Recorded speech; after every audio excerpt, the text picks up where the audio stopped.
शेतजमिनीच्या फाळी नकाशा देण्यासाठी 1,000 रुपयांची लाच मागून स्वीकारल्याप्रकरणी भूमी अभिलेख कार्यालय कागल इथं कार्यरत असलेले शासकीय दफ्तरबंद वर्ग 3 अधिकारी शिवराम कृष्णा कोरवी, राहणार उपरी, तालुका हातकणंगले, जिल्हा कोल्हापूर यांना लाचलुचपत प्रतिबंधक विभागानं रंगेहात पकडले. तक्रारदार हे त्यांच्या शेतजमिनीची मोजणी करून घेण्यासाठी आवश्यक असलेला शेजारील गट क्रमांकाचा फाळणी नकाशा मिळवण्यासाठी भूमी अभिलेख कार्यालय कागल इथं रितसर अर्ज केला होता. अर्जानुसार नकाशा देण्यासाठी आरोपी शिवराम कोरवी यांनी तक्रारदाराकडे 1,000 रुपयांची लाच मागितली.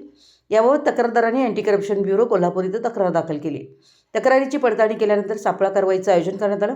पंच साक्षीदारांच्या उपस्थितीत आरोपीनं तक्रारदाराकडून 1,000 रुपये स्वीकारताच एसीबीच्या पथकानं त्याला रंगेहात पकडलं. या प्रकरणी आरोपीविरुद्ध कागल पोलीस ठाण्यात गुन्हा दाखल करण्याची प्रक्रिया सुरू आहे.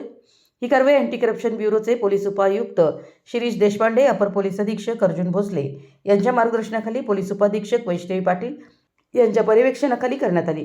दरम्यान लाच मागणी संदर्भात नागरिकांनी टोल फ्री क्रमांक 1064 वर संपर्क साधावा असं आवाहन एसीबीकडून करण्यात आलंय.